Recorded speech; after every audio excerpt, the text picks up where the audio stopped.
Баршаңызға сәлем, есімім Ақмарал.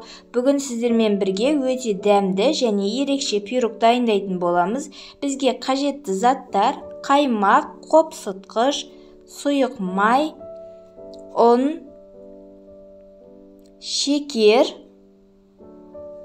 жұмыртқа және де қоспасына шоколад немесе жеміс жидек қоссаңыздар да болады. Өз қалауларыңыз. Ендеше пирогымызды бастаймыз. Құрғақ ыдысымызға жұмыртқамызды жарып аламыз. Ыдыстарыңыз міндетті түрде құрғақ болуы тиіс.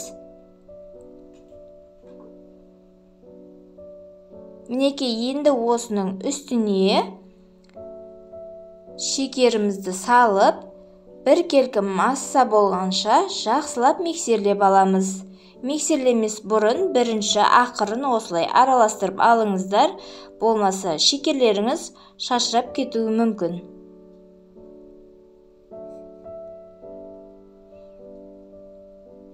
Мінекей, біз біркелкі масса болғанша миксерлеп алдық.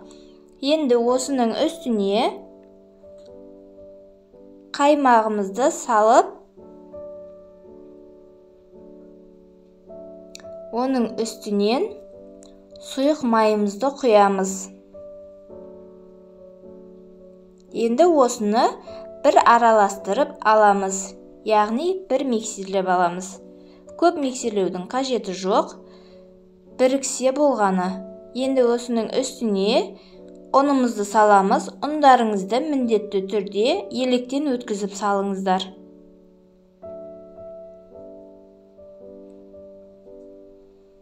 Ұнымыздың үстіне қопсытқышымызды салып, біркелкі масса болғанша миксерлеп аламыз.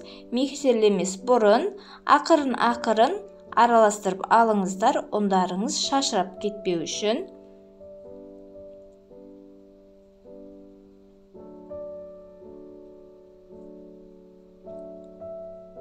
Мінекей, біздің массамыз дайын болды. Енді осы дайын болған массамызды формамызға құйып аламыз. Мендегі форма 24 диаметрлік. Өз қалауларыңыз бойынша қалаған формада пісірсеңіздер болады. Алдын ала пештеріңізді қыздырып дайындап қойыңыздар.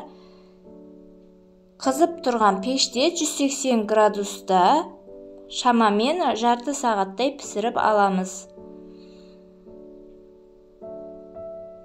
Пештеріңіздің градустарын өздеріңіз қараңыздар. Әркімнің пеші әртүрлі болуы мүмкін. Осы каналымда жаңа рецептермен бөлісіп отыратын боламын. Каналыма тіркелуді ұмытпаңыздар. Мен ішкі қоспасына осылай шоколад ағынан және қарасынан салдым.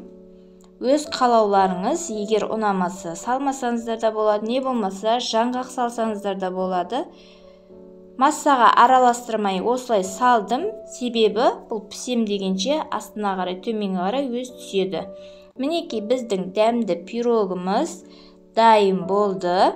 Енді формадан суығаннан соң шешіп алатын боламыз. Мінекей, біздің пирогымыз дайын, суыды.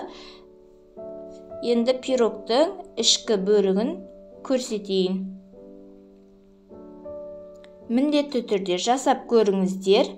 Егер рецепт ұнаса, лайк басып комментарий жазуды ұмытпаңыздар.